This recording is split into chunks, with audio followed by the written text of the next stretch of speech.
గడిచిన వారం అంతా మమ్మల్ని కాచి కాపాడి ప్రభావ ఏ యొక్క ఆదివారం మందిరంలో కనబడే భాగ్యాన్ని మాకు ఇచ్చినట్టు వందనాలు స్తోత్రాలు ప్రభావ. మరి గత వారం ఆయన 30 ద్వారా మాతో మాట్లాడారు. 31 ప్రభావ మరి కీర్తన గ్రంథం మేము ధ్యానించుండగా నా ప్రభావ ఈ శిల్వ చాటును మరుగుపరిచే ప్రభావ నీ ఆత్మ ద్వారా మాతో మాట్లాడమని ప్రార్థిస్తున్నాను తండ్రి. స్తోత్రం నేను తగ్గవలసింది ప్రభావ, మీరు నామం హెచ్చుకోవలసిందిగా నా ప్రభావ. అయ్యా మీ కృప చేత నన్ను మమ్మల్ని దీవించి ఆశీర్వదించమని అయ్యా నీకే వందనాలు స్తోత్రాలు చెల్లించుకుంటున్నాం. ప్రభువు రక్షకుడైన యేసు పరిశుద్ధ నామములో అడిగి వేడుకొంచున్నాము తండ్రి. ఆమేన్. దేవుని నామమునకు స్తోత్రములు. మరి గడిచిన వారము 30వ కీర్తన మరి ఎంతో దేవుడు మనతో మాట్లాడాడు. చాలా చక్కటి ఆదరణకరమైన వార్తలు మరి 30వ అధ్యాయం నుండి మనం తెలుసుకున్నాము. 31వ అధ్యాయం మరి దావీదు కీర్తనగా చూస్తున్నాము. శత్రువుల నుండి మరి విడుదల కొరకు, అదేవిధంగా రక్షణ కొరకైన ప్రార్థన మరి దావీదు యొక్క 31వ గ్రంథంలో చేసినట్లుగా చూస్తున్నాము.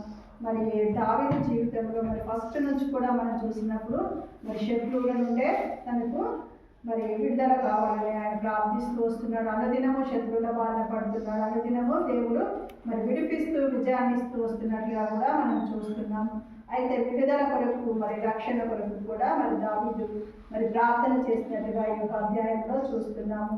అయితే మరి శత్రువుల నుండి మనకు విడుదల అవసరమై ఉంటున్నది, రక్షణ అవసరమై ఉంటున్నది. మరి మనము దేవుడికి ప్రార్థించవలసిన వారముగా మరి దావీదు జీవితం ద్వారా మనం తెలుసుకుందాం. దేవుని నామమునకు స్తోత్రములు. మరి మొదటి వచనం చూసుకున్నట్లయితే, యెహోవా నీ శరణుజొచ్చి ఉన్నాను, నన్నెన్నడూ సిగ్గుపడనీయకము, నీ నీతిని బట్టి నన్ను రక్షించుము అని మరి ఇక్కడ చూస్తున్నాము. మరి దావీదు మహారాజు మరి రాజు అయినప్పటికీ, నీతిగా జీవించినప్పటికీ కూడా మరి ఏమంటున్నాడంటే, దేవా నా నీతిని బట్టి కాదు కానీ నీ నీతిని బట్టి ప్రభువా నన్ను రక్షించుమని ప్రార్థన చేస్తున్నట్టుగా మనం చూస్తున్నాం. దేవుని నామమునకు స్తోత్రం. మనుషుల అనుపై ఆధారపడట్లేదు కానీ మరి యెహోవా శరణుకు వచ్చినట్టుగా ఇక్కడ చూస్తున్నాం. మనం కూడా ఆపద, కష్టం, ఇరుకు, శోధనలు వచ్చినప్పుడు, శత్రువులు మన మీదకి లేచినప్పుడు మరి ఎవరిపై ఆడుకోవాలంటే దేవునిపై ఆడుకోవాలి. దేవుని శరణొచ్చాలి. అప్పుడు దేవుడు అంటే మనకి సిగ్గుపడనివ్వడు. ఈ ప్రామాణిక వచనాన్ని మనం మన ప్రార్థనలో కూడా చేర్చుకోవాలి. ప్రభువా నేను నిన్ను శరణు వచ్చి ఉన్నానయ్యా, మరి ఇరుకులు, ఇబ్బందులు, శోధనలు వచ్చి ఉన్నాయి, నన్ను సిగ్గుపడనివ్వకు ప్రభువా అని మనం కూడా దావీదు మహారాజు వల్ల ప్రార్థన చేయాలి. నాయన నా నీతిని బట్టి కాదు, నా స్వనీతి కాదు, నా మంచితనం, నా భక్తి కాదు కానీ ప్రభువా నీ నీతిని బట్టి నన్ను రక్షించు ప్రభువా అని వేడుకోవాల్సి ఉంటున్నాం. అయితే దావీదు రాజు తనకు మరి ఏది కూడా తక్కువ లేకపోయినప్పటికీ, తన సమస్తం ఉన్నప్పటికీ కూడా దేవునిపై ఆధారపడి దేవుని శరణొచ్చి తన నీతిని మరి ముందు పెట్టుకోవట్లేదు. ప్రభువా నా నీతిని చూడనట్లేదు కానీ నీ నీతిని బట్టి నన్ను రక్షించమని అడిగినట్లుగా మనం కూడా అడగడం భద్రమై ఉంటున్నాం. దేవుని నామమునకు స్తోత్రం. మరి 2వ వచనం చూసినట్లయితే, నాకు నీ చెవియొగ్గి నన్ను త్వరగా విడిపించము, నన్ను రక్షించుటకు నాకు ఆశ్రయముగా ఉండము, ప్రకారము గల ఇల్లుగాను ఉండమని దేవుని సన్నిధానంలో మరి ప్రార్థిస్తున్నట్టుగా చూస్తున్నాం. మరి ప్రాకారము గల ఇల్లుగా దేవుడు మనకు ఉండాలి. మరి ఏ గూటి పక్షి ఆ గూటికి చేరుతుంది అన్నట్లుగా పొద్దున్నేస్తే మరి ఎన్నో పనులకు వెళ్తాం వల్ల మనం అన్నింటికు మనం వస్తామైతే మన ఇల్లు ఎవరై ఉండాలి? దేవుడే మన ఇల్లు అయి ఉండాలి. ఇక్కడ దావీదు మహారాజు అదే అంటున్నాడు, ప్రాకారం గల ఇల్లుగా నాకు ఉండుము దేవా అని అడుగుతున్నాడు. దేవుడే మన ఇల్లు అయినప్పుడు, మనం దేవుని ఇంట్లో ఉన్నప్పుడు నిజంగా మరి ఆ ఆదరణ గొప్పది.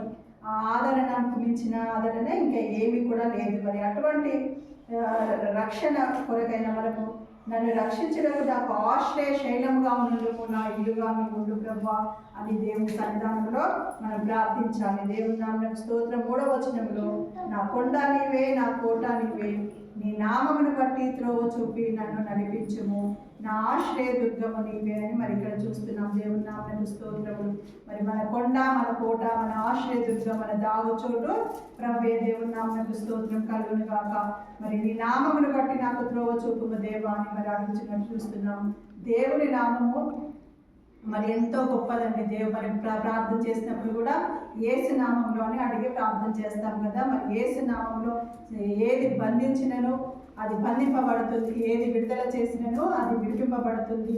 యేసు నామంలో అంత శక్తి ఉంది, యేసు నామంలో అంత మహిమ ఉంది కనుక మరి యేసు నామమును బట్టి మనము నన్ను ద్రోవ చూపించు ప్రభువా యేసయ్యా అని మనం ప్రార్థించినప్పుడు దేవుడు తప్పకుండా మనకు మార్గాన్ని తెరిచి దేవుడు మనల్ని విడిపిస్తాడు. ఎట్టి సమస్యల నుంచినైనా, ఇరుకుల్లో నుంచినైనా, మరి అనారోగ్యం వచ్చినప్పటికీ నీ శోధనలు, మరి ఆర్థిక సమస్యలు, అప్పుల భారంలో నుండి, ప్రతి సమస్య నుండి కూడా ప్రభువా నన్ను విడిపించి ప్రభువా నీ నామంలో నాకు సహాయం చేయి ప్రభువా, నాకు త్రోవ చూపించమన్నప్పుడు దేవుడు తప్పకుండా మనకు త్రోవ చూపిస్తాడు. మనం చేయవలసిందల్లా దేవుని సన్నిధానంలో ప్రార్థించడం ఒకటి మనం నేర్చుకోవాలి. ఎన్ని కష్టాలు, ఇరుకులు, ఇబ్బందులు, శోధనలు వచ్చినప్పటికీ కూడా మరి దేవుని విడిచిపోక, దేవుని చేయి విడవక, దేవుని చేయి పట్టుకొని ప్రతి నిమిషము దేవుని సన్నిధానంలో దేవుని నామమును స్తుతిస్తూ గణపరుస్తూ దేవుని నామంలో మనం ప్రార్థించినప్పుడు తప్పకుండా ప్రభు మనకు సహాయం చేస్తాడు. అదే ఇక్కడ దావీదు మహారాజు నేర్చుకున్నాడు. దేవుని నామమును తప్ప తన నామాన్ని తను రాజైనప్పటికీ,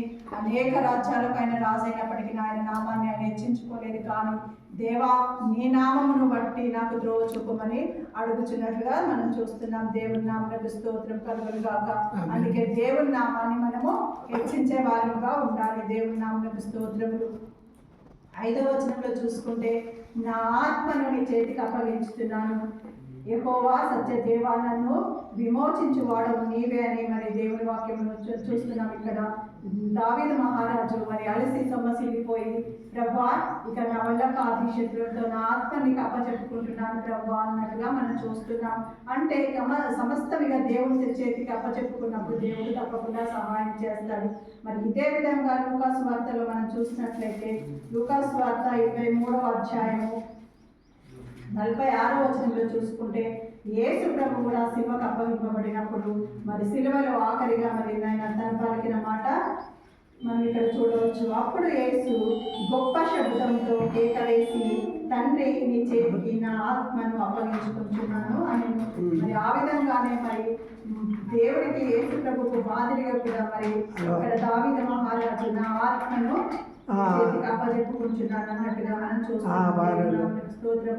నా ఆత్మను నీ చేతికి అప్పగించుకున్నానని సెలవిస్తున్నాడు. దేవునికి మనల్ని మనం అప్పగించుకున్నప్పుడు దేవుడు తప్పకుండా కార్యం చేస్తారు. అనేక మంది భక్తులు కూడా మరి మరణించే సమయం ఆసన్నమైనప్పుడు వారు కూడా మరి దేవా నా యొక్క ప్రాణాన్ని నీ చేతికి అప్పచెప్పుకుంటున్నానని దేవుడికి సమర్పించుకొని వారి ప్రాణములు విడిచినట్టుగా కూడా మరి ఎన్నో సాక్ష్యాలు మనం చూస్తున్నాం. దేవుడి నామమునకు స్తోత్రం కలుగును గాక.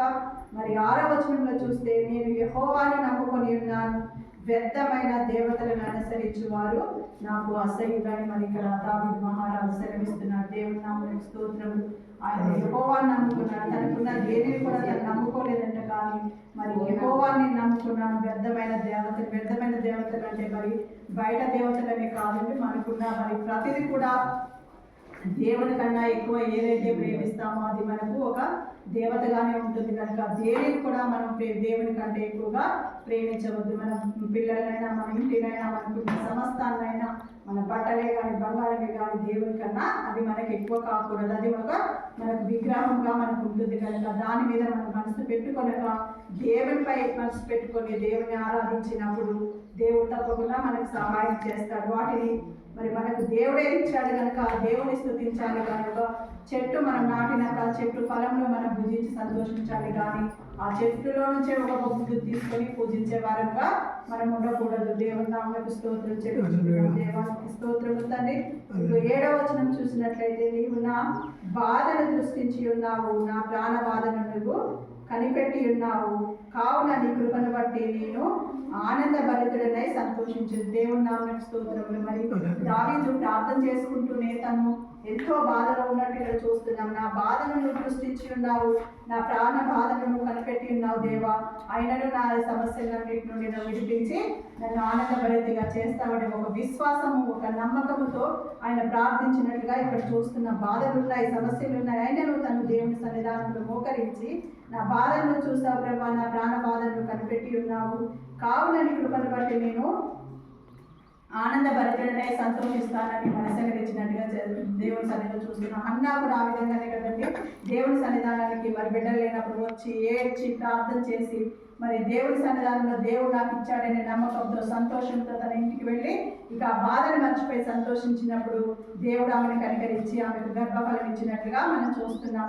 దావీదు కూడా తన శ్రమలు తనను వెంటాడుతున్నాను ప్రవ్వా, నా ప్రాణ బాధను నా బాధను చూస్తున్నావు ప్రవ్వా, ఈ బాధ నుండి నన్ను విడిపించి నాకు సంతోషభరితం చేస్తామని నమ్మకంతో ఉన్నాడు. అనుదినము తనకు సమస్యలు వస్తున్నాయి, ఇరుకులు వస్తున్నాయి, ఇబ్బందులు వస్తున్నాయి. దేవుడు వాటన్నిటి నుండి విడిపిస్తున్నాడు, శోధన నుండి విడిపిస్తున్నాడు, శత్రు సమూహం నుండి విడిపిస్తున్నాడు. అయితే దేవుడు తనను ప్రార్థించే బిడ్డలను శత్రు సమూహానికి అప్పచెప్పాడు. తప్పకుండా విజయాన్ని ఇస్తాడు, నడిపిస్తాడు. ఆ నమ్మకంతో ఆ విశ్వాసంతో మనం ఉండాలి. ఎన్ని కష్టాలు ఎన్ని ఇబ్బందులు వచ్చినా దేవుని బట్టి మనం సంతోషించాలి. దేవుడు మనకిచ్చిన ఆరోగ్యాన్ని బట్టి కానీ రక్షణను బట్టి కానీ ఆ దేవదేవుడే మన కొరకు ఈ కల్వరి శిలువలో ప్రాణం పెట్టి మరణించాడు. ఎవరు చేస్తారంటే మన కొరకు ఒక నింద పడమంటే ఎవరైనా పడతారా? మన కొరకు ఒక దెబ్బ పడమని పడతారా? కానీ ఆ దేవదేవుడు నీ కొరకు నా కొరకు ఈ యొక్క మరి శిలువకు అప్పగింపబడి మరి నిన్ను నన్ను ధనవంతులుగా చేయటకు మనకు మంచి ఆరోగ్యం ఇచ్చుట కొరకు మనల్ని పరలోక భాగ్యానికి పరలోక వాసులుగా చేయటకే మరి ఆయన రిక్తుడై మరి లోకంలోకి వచ్చి ఉన్నాడు కనుక ఆ దేవుని సమస్యలు వచ్చినప్పుడు ఆ దేవుని జ్ఞాపకం చేసుకొని ఆయన సన్నిధానంలో ఆయన పడ్డ శ్రమలను జ్ఞాపకం చేసుకొని మనము సంతోషించాలి. ఎందుకంటే అంతటి ఆదరణకర్త మనకు ఉన్నాడు కనుక దేవుని పట్ల మనము సంతోషంగా ఉండాలి. దేవుని నామమునకు స్తోత్రములు. మరి 12వ వచనంలో చూస్తే మరణము స్మరణకు రాకున్న వాని వలె మరువబడితిని, ఒంటికుండా నైతిని. మరి రాజు తనకు ఎన్నో ఉన్నప్పటికీ ఎంత బంగారము ఎంత ధనగారములు మరి ఎంత మంది పిల్లలు సంతానము భార్యలు ఉన్నప్పటికీ కూడా తను ఏమంటున్నాడు? నాకు స్మరణకు రానకుండా ఉన్నది, నేను ఒంటికుండా వాడేడై ఉన్నాను. అంటే తను దేని మీద కూడా మనసు పెట్టుకోవాలి, ఒక దేవుడి మీదనే ఆధారపడ్డాడు. ఏమీ లేదు ప్రభా, ఇదంతా వ్యర్థం, ఈ రోజు వచ్చింది ఈ రోజు పోతుందేమో, కానీ నీవు నాకున్నావు ప్రభా, నేను ఒంటికున్న వాళ్ళే ఉన్నాను, నన్ను ఆదరించి ప్రభా నీ దేవుని వైపే చూస్తున్నట్లుగా మనం చూస్తున్నాము. దేవుని నామమునకు స్తోత్రములు. మరి 14వ వచనం చూసినట్లయితే యెహోవా నీ యందు నమ్మిక ఉంచి ఉన్నాను, నీవే నా దేవుడవు, నేను ఆనుకొనిచున్నాను అని దేవుని వాక్యంలో చూస్తున్నాం. మరి ఆ విధంగానే దేవుడి యందు మనం నమ్మిక ఉంచాలి. 15వ వచనం చూస్తే నా కాలగతులు నీ వశములో ఉన్నవి, నా శత్రువుల చేతిలో నుండి నన్ను రక్షించుము, నన్ను తరుము వారి నుండి నన్ను రక్షించుము. మన కాలగతులంట మరి దేవుని వశంలో ఉన్నాయి కనుక దేవుడు తప్పకుండా మనకి సహాయం చేస్తాడు. మరి మనము రేపేం జరుగుతుందో ఏం సంభవిస్తుందో మనకు తెలియదు, కానీ సమస్తం ఎరిగిన దేవుడు ఉన్నాడు కనుక మనం ప్రార్థించినప్పుడు తప్పకుండా దేవుడు మనల్ని విడిపిస్తాడు. రేపటి దినాన్ని మనకు మరి మంచిదిగా చేస్తాడు. రేపటి దినాన్ని మనము మరి పోయిన వారం విన్నాం కదండి, రాత్రి దుఃఖం కలిగినను ఉదయం సంతోషం కలుగుతుందనే విధంగా ప్రభువునిపై ఆనుకొని ప్రభుపై నమ్మిక ఉంచి మరి ప్రభుని ఆరాధించినప్పుడు ఆయన కాలగతులు మరి ప్రభు వశంలో ఉన్నాయి కనుక మనం ప్రార్థించిన ప్రార్థనలన్నీ దేవుడు ఆలకించి తప్పకుండా మనకు సహాయం చేస్తాడు. నన్ను తరుము వారి నుండి రక్షించుము, శత్రువుల చేతిలో నుండి నన్ను విడిపించుము అని మరి ఇక్కడ చూస్తున్నాం. తప్పకుండా దేవుడు మన శత్రువుల చేతిలో నుండి రక్షిస్తాడు, తరుము వారి నుండి కూడా రక్షిస్తాడు. దేవుని నామమునకు స్తోత్రములు. సేవకుని మీద ముఖ కాంతిని ప్రకాశింపజేసి కృప చేత రక్షించుము. దేవుని నామమునకు స్తోత్రం. తప్పకుండా ప్రభు సన్నిధానంలో మనం ప్రార్థించినప్పుడు ఆయన ముఖ కాంతి మన ముఖంలో ప్రకాశింపజేస్తాడు. దేవుని నామమునకు స్తోత్రములు. మరి 19వ వచనం చూసుకుంటే నీ యందు భయభక్తులు గలవారి నిమిత్తము నువ్వు దాచించిన మేలు ఎంతో గొప్పది, నరుల ఎదుట నిన్ను ఆశ్రయించు వారి నిమిత్తము నీవు సిద్ధపరచిన మేలు ఎంతో గొప్పది. మరి దేవుడి యందు భయభక్తులు కలిగి ఉన్న వారికి దేవుడు దాచించిన మేలు ఎంతో గొప్పది. అంటే ఆ మేలు కొరకు మనం చూడాలి, ఆ యొక్క మేలును మనం అనుభవించాలి. కానీ ఇహలోక బాధలను బట్టి మనము బాధపడవద్దు, వేదన పడవద్దు. కానీ దేవా నీ యందు భయభక్తులు గల వారి నిమిత్తం ధ్యాచించిన మేలు ఎంతో గొప్పదంటున్నావు ప్రభా, ఆ మేలు దయచేయి ప్రభా అని ప్రభు సన్నిధానంలో ప్రార్థించే వారంగా ఉండాలి. నరుల ఎదుట నిన్ను ఆశ్రయించు నిమిత్తం నీవు సిద్ధపరచిన మేలు ఎంతో గొప్పదంట. అంటే నరుల ఎదుట దేవుడు మనకు చేసిన అద్భుతాలను ఆశ్చర్య కార్యాలను మనం వారికి వివరించాలి, బోధించాలి. దేవుడు తప్పకుండా రండి దేవుడి మందిరానికి, దేవుడు తప్పకుండా మేలు చేస్తాడని నరుల ఎదుట దేవుని మరి మనం ఆశ్రయించే వారిగా ఉండాలి, దేవుని సన్నిధానంకు వెళ్ళే వారుగా, దేవుని ప్రార్థించే వారుగా ఉండాలి. ఏంటి వీళ్ళు ఎప్పుడు చూసినా మరి బైబిల్ పట్టుకొని పరిగెత్తుతున్నారు, అక్కడ ఏంటిది అంటే అని వాళ్ళు ఆలోచించే విధంగా మన నడవడిక ఉన్నప్పుడు తప్పకుండా మరి దేవుడు గొప్ప కార్యం చేస్తాడు. వారి నిమిత్తం నీవు సిద్ధపరిచిన మేలు ఎంతో గొప్పదంట. దేవుని నరులేదట దేవుణ్ణి ఆరాధించిన వారిని, దేవుని నామమును మరి ఆశ్రయించే వారికి దేవుడు సిద్ధపరిచిన మేలు ఎంతో గొప్పది. ఆ మేలు కొరకు మనము ఎదురు చూసే వారంగా ఉండాలి. దేవుని నామమునకు స్తోత్రం.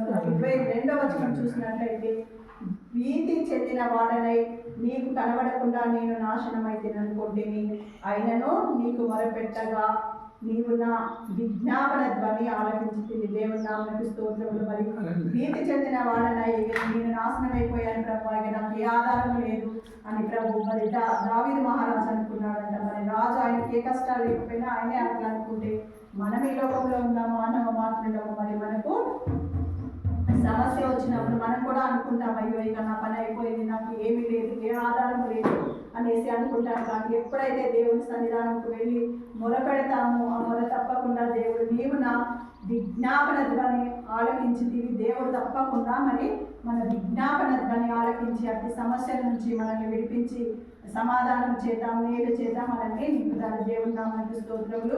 మరి 33 చూస్తే, యెహోవా భక్తులారా మీరందరూ ఆయనను ప్రేమించుడి, యెహోవా